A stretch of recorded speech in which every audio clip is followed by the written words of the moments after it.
music has been in my entire life. It's been with me when I've been up, been down, depressed, but I still went out there and made music. I recorded, I toured, and it saved me. It nearly destroyed me, but it saved me. Hello, Elton. Good to see you. Good to see you in the flesh. Thank you very much. Listen, so thank you for inviting us here to your home. It's extraordinary. I've been hanging out while you've been chatting to everyone else upstairs with all your vinyl. Oh, it's amazing, right? Unbelievable. That's my little bolt hole. It's your bolt hole. Yeah. So I thought, though, you'd sold all your records for your AIDS Foundation. I did in 1990 and 1991. I sold all my vinyl to a guy in St. Louis. Yeah. To raise money. It was the first big amount of money we raised for the AIDS Foundation. But then, of course, vinyl made a comeback in a big, big way. So I started again. It's gotten worse. more records now than I did then. We were trying to do some rough maths. It looks about 15,000. I don't know. Do you go up there? Do you play them? Do you relax with it? Yeah, of course. Yeah, that's why it's there. And now we're in your library. I know you love books. What is your area of passion for reading? I know that's challenging at the moment, but what is it? Fiction? Is it fact? What do you? I'm more involved in history, biographies, autobiographies, memoirs. I'm not that big on fiction. As a kid, I was, but I actually like to read about people's lives and history and things like that. So, the album. Who Believes in Angels? I mean, you slightly killed me with that. I've got to say, Elton, it's a roller coaster of emotions. There's 1 minute you want to just get up and dance and run towards joy. The next minute you're in tears, in kind of a cool, good way, tears. It's very emotional. It is an emotional album. It was an emotional album to make. Right. We made it we finished Glastonbury in July. We went into the studio in Los Angeles in October without anything done. There were 4 of us. Bernie Taupin, my lyricist, Brandi, Andrew Watt, the producer, and myself. We had no idea what we were going to do. I knew what kind of direction I wanted it to be. I wanted it to be energetic. But you can't always, guarantee what's going to come out. And the first 3 or 4 days were difficult because had a lot of doubt. I was tired. I was irritable. I was nervous, which I should be at this stage of my life to try and make a good album. But in the end, after we got through those initial pitfalls, it just was like an express train. And the first 3 tracks that we recorded were the first 3 tracks on the album, which are all up-tempo. And so it starts like an express train, and then it goes into Never Too Late, and then Brandi's beautiful song about her daughter, You Without Me. And then there's a song about David, who's someone to belong to. It was so much energy in the studio with the 4 of us, and we filmed it all. I've never filmed an album before. We filmed the songs being written, me behaving badly, me crying, me jumping up in the air with excitement. It was a really wonderful experience. In 20 days, we did it. I mean, I can remember chatting to you after Glastonbury, which on any level was the end of it. I think it was the most watched Glastonbury, wasn't it? In terms of it's televised, and then of course everybody there going crazy, and it came at the end of what ended up being 5 years of the Yellow Brick Road tour, with various interruptions along the way, including COVID, which you and I know all about. And I can remember talking to you thinking, surely at this point you must be having a little rest, but you were like, no, I want to get. I remember you saying to me, I want to get in the studio. This is great artist. She's amazing. I've been desperate to work with her. Well, after Glastonbury, which was the crowning point of my career in Britain, and left me on such a high. And I did a few shows after it and finished in Sweden, and they were all great. And it was the most wonderful way to end what I knew would be the end of touring. And I got in the car in Stockholm, and David said, "Well, how are you feeling?" I said, "I'm so happy." Because I really don't want to do this anymore, because I really want to spend time with David and the boys. But I had this album booked in October, and we did it. And then it was supposed to come out the next year, but of course I had an eye infection. We couldn't, so we've had to put it back until this April. And then we had 2 musicals opening, one in New York, which was a huge flop, which was Tammy Faye, which was a big hit in England. And the other one is currently at the Dominion, which is The Devil Wears Prada, which is an enormous success. So we had that. We had a documentary out. We were also plugging our song for the Oscars. So it's been pretty, pedal to the metal. But I haven't been doing any shows, but I'm doing radio shows. I'm pretty busy. I know. But that decision to kind of give yourself 20 days to do it. I mean, 20 days is fast to record an album, let alone to write and record it. What did that give you going in with the four of you, not knowing what you were going to do, and then going for it? It was a lot of angst. There was a lot of pressure. And in the end, the pressure was a beneficial one, because once we got going, it was we hit the right spot. It took us a while to get there, but once we hit the right spot, it just unraveled brilliantly. And it was a great feeling, because I wanted to do this album with Brandi so much, because I admired her so much. We've become great friends. Our families holiday together, and she is just an amazing artist. And so I wanted to push her. I wanted her to push me, and Andrew Watt and Bernie as well. We all pushed each other, and the end result is what comes out now. You let the cameras into the writing process, which you've been very much open, haven't you, and been on camera, but that actual writing process you've never allowed to be filmed before. No. Why, I guess, is the question. I don't know. I don't know whose idea it was, but to be honest with you, we didn't notice them, because we were so intense about writing and everything, you forgot they were there. And they captured everything. There were 9 cameras. And I'm glad they did. It was like doing Tantrums and Tiaras, I suppose, years and years ago, where you see the pressure of trying to write something, the pressure of wanting to get it exactly right, and the frustration that I felt because I didn't think I was doing my part of the job. Everyone else was, and I didn't feel I was. And then Brandi came in and saw the state I was in at breakfast, and she wrote A Little Light, which is a really positive song. She said, listen, we're musicians. We can't affect what's going on, but what we do is try and heal people with our music. And she's absolutely right. I have no power whatsoever. This was a frustrating time for me. I wasn't feeling very well. I was tired. But she kicked me out of it, and God, I needed her to do that, and she did.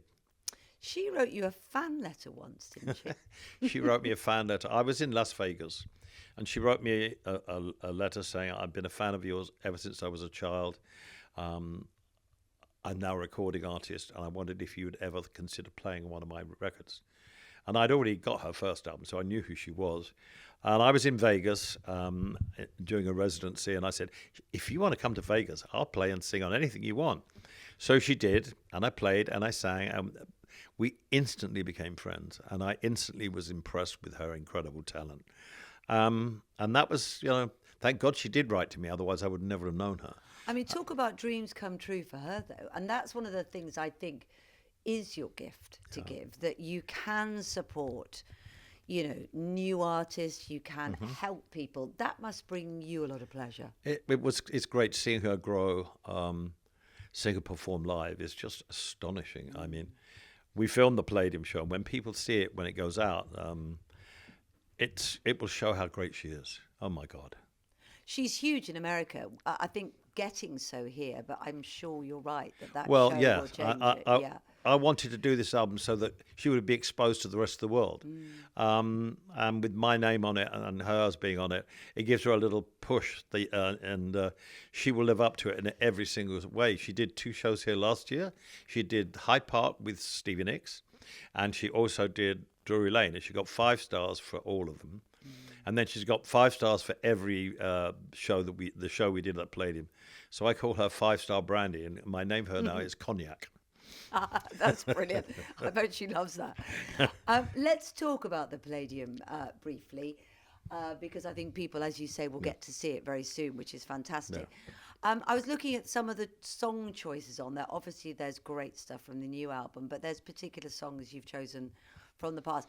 I mean, one of the things I love about you as a friend, if I'm allowed to call you that, is that you absolutely focus on the present and the future. Yeah. But those songs that you picked from your back catalogue, why were they ones you wanted to perform? Well, I wanted to do I Need You to Turn To, because I haven't done that very often. I just wanted it to be a surprise. Tiny Dance was on my own. And I wanted to do something that was, I got up on the Monday morning where we were supposed to rehearse, and we were originally going to do 8 songs. And I just said to Brandi, she was staying with me, I said, that's a swizz. We can't ask these people to sit just for 8 songs in a Q&A. So that morning, we picked 7 new songs. We went to rehearsal and rehearsed 15 songs instead of 8. And I said, I want to hear you sing Crazy. And I said, I want to sing He'll Have to Go, which is a Jim Reeves song that I sang in the pub when I was 15, and I've never sung it publicly since. And I just wanted little surprises in there. And it really worked out well. The little surprises worked well. I don't know. It was instinct. On that Monday morning, we both said, "Yeah, we can't just do 8 songs." We're not that kind of musicians. It would kind of feel like a heist. So we went into the studio to rehearse, came out with 15. We did it at soundcheck the next day at the Palladium, and that's what you're going to get. Fantastic. And it does feel as though this album was made to perform. There's something very live about it. Maybe it was the speed of writing and recording it. And do you still get nervous, excited, terrified, especially when there are musicians in the audience? I don't get nervous so much as really excited. I think the Palladium show, I wanted to be successful, and I knew the band was great, the rehearsals were great. I kind of went into a trance, to be honest with you. After the show finished, I said to David, I can't remember a thing about it. How was it? And he said, it sounded great. I said, how was my voice? He said, it sounded great. I can't remember. There's a point where I stand up during Little Richard's Bible. I can't remember that. And I was so focused, like I was at Glastonbury. It's like, focus. Don't let distractions get you. Even though at Glastonbury it was so hard not to be distracted because the audience with all the 200,000 people with the banners, it was extraordinary. I don't know. I think I used all my experience to focus on what should be focused upon. And that, I guess, is what's brilliant about it, that you just go and do it. You'll be able to get to watch it back, though, even if you haven't already. I've already seen some of it back and heard the sound. I have never heard sound like it. Even I am going, this is incredible. And I've heard a lot. I'm 78. This is one of the best things I've ever done. You said, and you mentioned you're 78, which you don't look. Happy birthday for a couple of weeks ago, by the way. You said that this marks your career Mark II, this album. Yeah. At 78, we've got a Mark II. What does that mean? It means there's a new beginning, which is always good. This album marks a new beginning for me. It's very fresh. It's probably the most freshest album I've done since the 70s. I needed new musicians, although I love my band so much. I needed new musicians, new producer to give me a challenge. You have to be challenged, and I wanted a challenge, and it was challenging, but it worked out really well. And that's the rest of my life. It's a challenge. What I love, the biggest challenge, of course, is, and you know this, is being a parent. And it's the most wonderful challenge you'll ever have. And it has its ups and downs, but it's pretty amazing. But with my music, I can pick and choose exactly what I want to do now. I don't have the brunt of touring, so I can concentrate on other things. And I will be doing more recording, but it won't be like Who Believes in Angels. It'll be doing something else. Your boys are an absolute credit to you. I saw them when you went around, actually, in the crazy world we both live in. I ended up being on stage at the Palladium in the Panto. Yeah. And David, the boys are there, and I went to say hi. They're up in the box. And they're so polite and so lovely. I think you're brilliant at giving them privacy to be themselves. But you must be insanely proud of them. I am so proud of them because they're polite, as you said. They've been brought up to be polite, but they've been brought up. We've taken them everywhere, except when they went to school. So they're used to adults. If we have something, an occasion down here, they come down, they come into the room, they introduce themselves, say hello, chat, and then they're gone after 5 minutes. They're great boys. They love their sports. I'm so proud of them. Yeah, they have their moments, but, who didn't? And I do not regret stopping touring to spend time with them whatsoever. They are our life. Is life good? When you look back, I think, was it 68 your first song was released? About 70, your song was a big hit. When you look back, and I know you don't very often, what would you say to that lad, maybe pre-first release of song that you know now? What would you say to that young Elton? Enjoy what you do, which I'd done. Never take drugs. I took drugs. It took me down. And then when I recovered, I had to go through that journey to become the person I am. But I wouldn't have wanted all that to go through that. But it did land me up where I am now. I just said, appreciate and admit that you're so really lucky to be able to have music in your life. Music has been in my entire life. It's been with me when I've been up, been down, depressed, but I still went out there and made music. I recorded, I toured, and it saved me. It nearly destroyed me, but it saved me. Do you remember the first song that you heard that you had a reaction to? What, as a Ever, child? I guess. Somebody, for me, it was Shirley Bassey the minute you walked in the door. Hey, Big Spender. Right. Random song, but I always remember that was the first song where I thought, oh. I remember as a little boy, Yeah. I had to have a tooth out. So my mum took me to the dentist, and the only way I was going to go to the dentist is if I could have a record on the way home. So we went to the dentist, and we stopped in Northwood Hills at the record stop, and I bought The Deadwood Stage by Doris Day. That was my, the Deadwood Stage is coming on over them. And the B-side was Secret Love. And that was the first record I ever got. So that was, I loved that record so much. Funny what you think of. Isn't it? Sometimes yeah. I feel like time slips in and out and you Yeah. remember something from 10 years ago or 20 years Yeah. ago really well and you can't remember what you did yesterday. Yeah. And What- then Heartbreak Hotel by Elvis Presley. Heartbreak Hotel, Elvis Yeah. Presley. Great song. Yeah. What's next, Elton, dare I ask? Well, we're off to America this week to do some promotion. Come back and continue with my radio shows. There's a lot on the horizon. There's quite a lot on the horizon that we're planning to do. But who knows? A phone call can change your life. I never know what's going to happen. And then David will say, oh, we just had this in. What do you think? So there's a lot going on, and it's all good stuff. But I'm looking forward to going on holiday with my boys for summer. That's what I'm looking forward to. I couldn't go last year. Well, look, I know it's going to be great. We love the album. We're going to love watching your show at the Palladium, but it's a huge triumph and a credit to you. I feel as if I'm still going up, which is amazing. And things are getting better, and they're being played better, and they're being sung better, which is, at my age, is such a great, I have such gratitude for that. Thank you for being here. Thank you. You've got a good old gaff, by the way. Yeah, thank you. I've been here 50 years this year. Have you? Yeah. 50 years. The house originally was built in 1066. It was William the Conqueror's physician's house. No.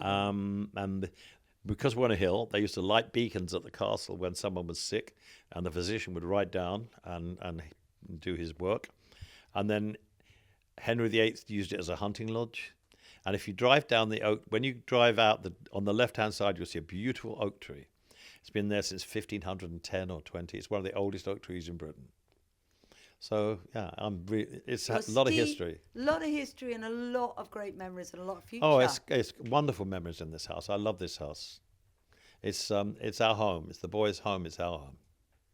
Well, congratulations on actually building yourself a home and a happy life, as well as still giving us great music. Kate, what thank a you so pleasure. much. They're winding me up, otherwise we talk all day. So, All right, darling. thank you so much. Kate, thank you so much. Thank you, Smooth.